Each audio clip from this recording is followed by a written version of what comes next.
I want to include that person in our rotation of questions. Well, let's begin with the self-introduction and stump speeches. And 2 minutes apiece, please. Let us begin with John Courage.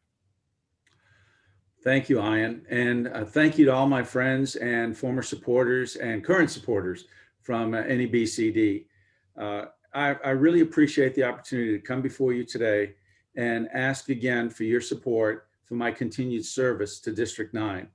But not only service to District 9, but service to the entire city. Because as I've said before, and I believe firmly, a councilman for one district is really a councilman for the entire city, because the decisions we make downtown at City Hall, one way or another, affect the lives of everybody in our community. And you know, I never really come to an election with an agenda, so to speak. My agenda is the agenda of the people in our community. I'm just your neighbor on the city council, and I consider myself the advocate for the interests and the concerns that people have in District 9 and throughout the city. Now, obviously, there are things that I've been working on for several years that I'd like to continue working on and see come to fruition. And they relate to seniors in our District 9 Senior Center that's now starting to break ground. It's also parks, supporting the park network around the city, but of course, right in District 9, we're building a new park, the Class and Stubing Park. It's about streets and making sure that the streets are clean and safe and drivable. And it's about connectivity, connecting some of these dead end streets. One main one I'm working on is Santero Boulevard to connect it to 1604. But it's also the average everyday things that you're concerned about. The lights in your neighborhood, solid waste management, picking up your trash. It's making sure that the libraries are open and functioning, that the parks are open, that if you've got a problem in your neighborhood, code compliance is going to be there for you. You know, those are the average everyday occurrences that affect the quality of life. Time, Mr. Courage. Thank you. Antonio Salinas, would you please give us your 2 minute self-introduction and stump speech? Hi, how's it going? First off, thank you for having me here. I'm glad to be able to have this platform to speak about this. Obviously, I've lived in my district my entire life. I know the issues that affect us very well. First off, the big thing for me is the amount of property tax problems that we've been having. I think a lot of people would agree that property taxes have gone very high based on evaluations that are massively overinflated. And I think that's one of the big things that we need to take care of for everybody in the city, but especially in the district. Another thing that is a big issue for me is there's a surprising amount of petty crime that happens in the area, from mail theft to package theft and all sorts of things like that that do need to be addressed. And I think there's a lot of work that can be done with the police department, especially the local precincts, to help take care of those kinds of problems. Obviously, you know, I'm very young, but I do take this very seriously. I do love this city. I love this district. I lived here for so long. And I do think I provide a very fresh perspective being so young.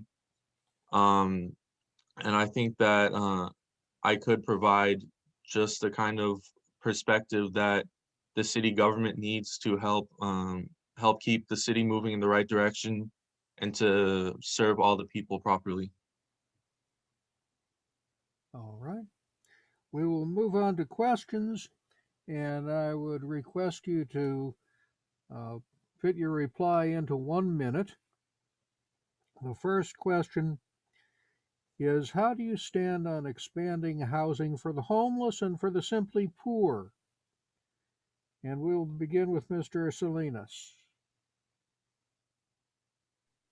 Yeah, well, I think that homelessness has gotten a lot bigger in recent years. And I'm all for expanding homeless shelters and expanding homes for these people.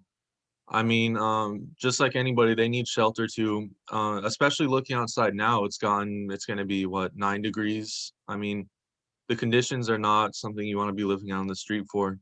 And I'm all for making sure everybody has proper shelter, everybody has a home, and everybody can survive. Okay. And Mr. Courage on expanding housing.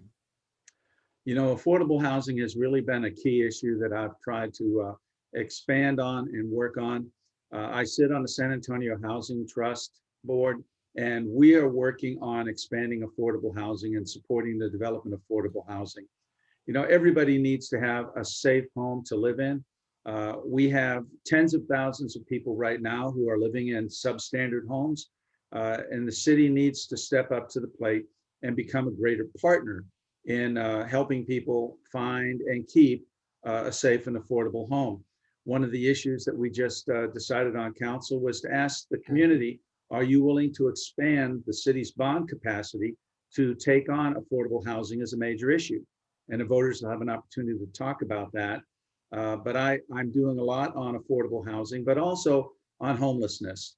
We have a team now in all our council districts of people who are working to try and help get the homeless off the street and into some kind of a shelter and to reestablish a way to support themselves. Time, A lot of Mr. homeless Courage. fight against that. Okay. The next question is, what local and civic organizations, agencies, activities have you been active in? We will begin with John Courage. You know, I've had a long experience of being involved in our community. I've lived here almost 50 years.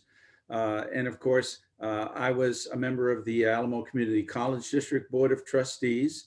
Also been involved as a member of the San Antonio Literacy Council. Since I've been involved so long, many of you know that I've also tried to serve in other capacities. I was on the San Antonio Teachers Council. I was a teacher for 27 years. And if there's any service you can do to this community, it's being part of that educational process. But since I've been on council, I'm on many of the important council committees, and I want to continue to serve. I'm the chair of the Audit and Accountability Committee. I'm on the San Antonio Education Partnership. I'm on the Planning and Development Committee. I'm on the city's governance committee. I'm part of the Biomed SA board. And so I've really jumped in with both feet to be as involved as I can on a variety of different issues that affect the lives of the people in San Antonio. Time, Mr. Courage. Mr. Salinas, would you tell us about the local and civic activities that you have been involved in?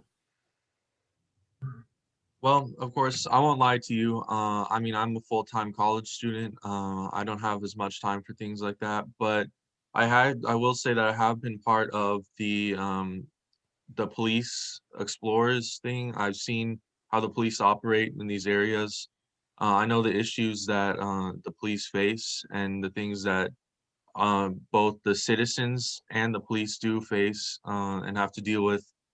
And I know just the kind of issues that can be dealt with in this area, especially working with law enforcement and helping them. That's about it, unfortunately, but yeah. Okay. Our next question is about COVID vaccinations. Should the COVID vaccination reservations be expanded to be more long term instead of having people compete for immediate success? You know, that is, should I begin on that? Sure. Okay. You know, I've been I'm sorry. No, we're alternating. Mr. Salinas, would you please answer that? You know, the vaccines have been a tough problem recently. Everybody wants to get one, but unfortunately, there's not enough for everybody. I think mainly the big thing that needs to be done is a new rollout system where we have to, as the city, work to make sure everybody gets their vaccines properly. Unfortunately, there is the reliance on the federal government to make sure they even provide the vaccines for us. But once we get our hands on enough of them, we need to make sure we have a proper system in place to help roll out the vaccines properly, quickly, and effectively, and avoid having people waiting for days just to get a vaccine, especially for the older people in our city who can't afford to just go out and wait in lines to get a vaccine. We have to make sure that we have a proper system in place to ensure that everybody, especially the compromised ones, are able to get the vaccine. Time, Mr. Salinas. John Courage, would you answer the COVID question? Yes, there's 2 million people who live in Bear County. Right now, about 7.5% of them have had one shot, and about half of that group have had two. There is a real problem in enabling people to get an appointment to go ahead and get the vaccine. I've been advocating very strongly with the mayor, with the city manager, with Dr. Bridger and Metro Health, that we need a registration process where people can call in or they can go online and they can at least sign up. They can give their name, they can give their age, they can give their condition, they can show they're eligible, and that they have a place in line instead of having to call when someone says we've got 1,000 shots and 150,000 people are trying to get those shots, and 99% walk away unhappy and dissatisfied and still not knowing, are we going to get a shot? When are we going to get a shot? What do we have to do to get the vaccine? So I think we need a central registry, and I think that would help people at least know I'm guaranteed a place in line. And then the other part is, yes, the state and the federal government need to come through with more vaccinations, so people won't have to wait 3 or 4 months to get that shot. Okay. Our next question is about Fix SAPD. What is your opinion on the Fix SAPD ballot proposal? Mr. Courage. Okay, I strongly feel that people have the right to petition their government, and I think that's what this is. We've had several other petitions in the past. I think that, this was something that was brought to the city council with the adequate number of signatures. It deserves to go before the voters and to let them decide what they want to do with making any changes when they have an opportunity to make that decision. We're in a position right now as a city that we've begun negotiating with the San Antonio Police Officers Association. And I've spoken that I believe there are reforms that are necessary. But because we are in a position of negotiating, I'm not willing to go ahead and advocate for or against any public decision right now on how the public feels about making changes. The city council has already listed its priorities. I stand with the council on our priorities for reform. And I did vote to make sure that ballot initiative will be up for the people to decide on May 1st. And Mr. Salinas, would you speak to us about the Fix SAPD ballot proposal? Well, especially within the last few months, police issues have been brought to light quite a bit. It's been one of the hot topics. And I think this is just a good reflection of that. I mean, of course, this is what, if the people want this on the ballot, then it's on the ballot, and they can decide on it May 1st. And I think that in a lot of ways that, yes, the police do need reform, but I also think that this is a great way of showing what the people want, which is to have a movement like this on the ballot instead of relying on the state or even the federal government to put in place laws like this. Instead, the people are the ones deciding on what they want done. And I think that's a great thing. Very well. Our next question is, how can our traffic jam problems be solved? Mr. Salinas? Well, I think one of the big things that people don't talk about in terms of traffic jams is that in a lot of cases, roads, half of lanes and half of roads are shut down in the middle of busy working days. And I think one of the big things we can do to avoid having shutdowns like that and to prevent massive traffic backup is to just rely on a system that ensures that work is done and the roads are open, at times they need to be open, or when serious work is done, it's done when traffic can be rerouted around the cutoff, and when the work is done, when people are not having to use the roads so much to get to work, not having to rely on those roads so much when they're being under construction. Okay. Mr. Courage, about how can our traffic jam problems be solved? Sure. Well, you know, I don't think we're going to eliminate the number of cars that are on the road today. So what we need to do is address the concerns that the drivers have. And a lot of that has to do with more changes to how we're routing traffic or how we're enabling people to get in and out of their neighborhoods on a lot of the major thoroughfares, expanding some of those thoroughfares. For example, Sonterra Boulevard needs to be connected to 1604. Hebner, a major thoroughfare going through the north central part of San Antonio, needs to connect to 281. Right now it dead ends right by a new park that's being developed. We're putting in special turn lanes in some areas, for example, at Bitters Road and Blanco. We're looking at putting safety features for turn lanes in some of the major traffic areas like Wurzbach Parkway and along Lock Hill, Selma. Parts of the district which have had problems with traffic and people getting in and out of their neighborhoods. Now, always we want to fix the potholes. We want to make sure the lights are working right, making sure people aren't speeding. And I've addressed those things very methodically through our district, and we'll continue to do that. Okay. Our next question is about workforce training. How do you stand on workforce training for the poor? And Mr. Courage? You know, I think the workforce training program that was approved back in November is going to be a very, very important way of improving the quality of life for probably 50,000 or more people in San Antonio. You know, we lost 150, almost 160,000 jobs last year due to the pandemic. Nearly 100,000 of those jobs have returned, and about 100,000 people have gone back to work.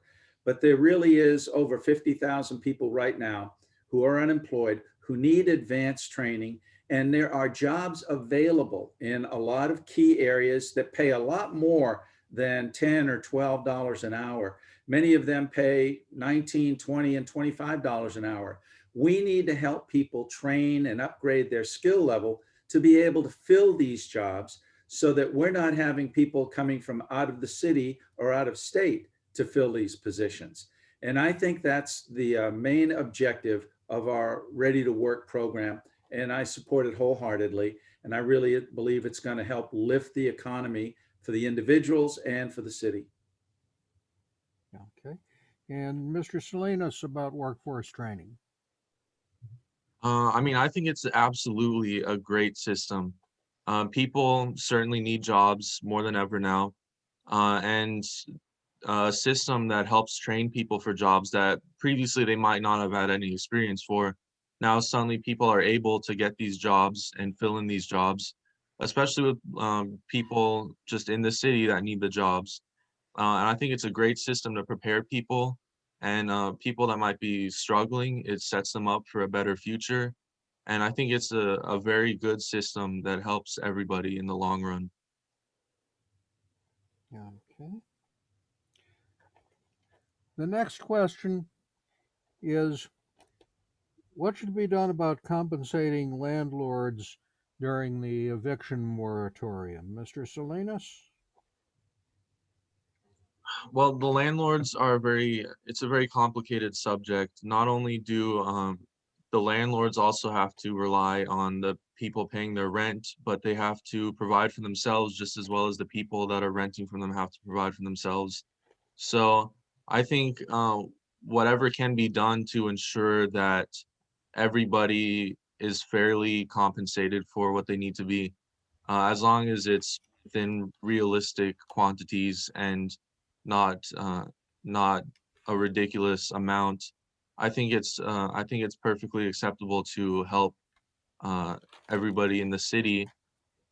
So why not help landlords when if it's provable that they need the help, if they need the compensation, I think that it's perfectly fine.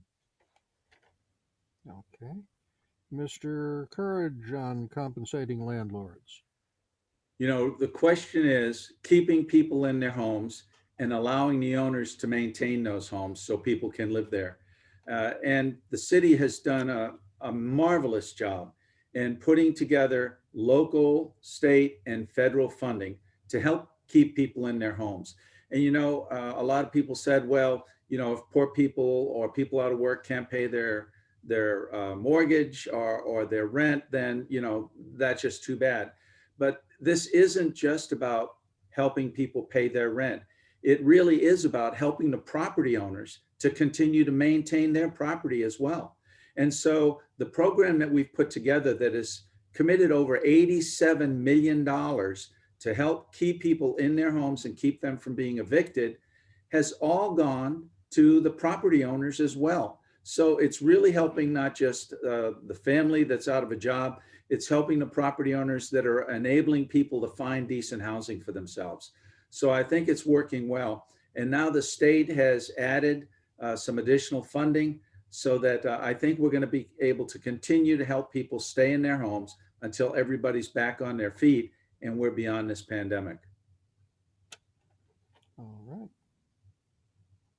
Our next question is, knowing the effects of trees on maintaining water supply in our dry environment and the Express News article on the 206 exemptions granted by the city's development department, how will you get San Antonio back on track to increase our green coverage throughout our urban area?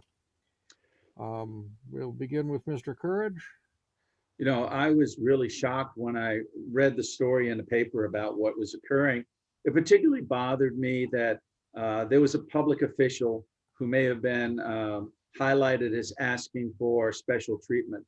And I actually talked to the director of Developmental Services Department, and I told him I had real questions about the kind of variances that have been continuing for such a long time. I told him, and I told the mayor this too, to me, a variance from a tree ordinance is no different than someone coming and wanting to change their zoning. I want to know about that in my district. If somebody wants to rezone a property to build something or to change something, I'm usually informed about that. I've told the director of developmental services, if somebody comes and they want a variance from the tree ordinance, if they want to change the canopy in the property that they're dealing with, I want to know about that too. I think the community has a say in how we protect our tree ordinance, the canopy over our city, and the environment that Time, we all Mr. share. Courage. I'd like to give each of the candidates 30 seconds for a wrap-up statement. Mr. Salinas? Yeah. So this is a wrap-up statement, I think. Yeah. So I think that as such a young person that I do have different ideas. I have a more fresh perspective on how things can be done, and I think that despite my age, I didn't really consider that as a factor of knowing that I have the right ideas and that I can do this job. Okay. Thank you all for inviting me. And Mr. Courage, a wrap-up statement? As always, I want to thank everybody in NEBCD, all my friends, all the people we've worked together for so many years. I want you to know that there are 4 other people already in this race who are challenging for this position. I never take a campaign for granted. I never take for granted the fact that I'm asking the people in my community for their support so I can continue to serve them. But to do that, I need your help. And I hope some of you will be able to step up. Go to my website, couragefor9.com, volunteer, because it is going to take a strong effort to continue to serve the people, not only in District 9, but throughout the city. And I appreciate all the help that you've given before and may give again. Thank you very much. Okay.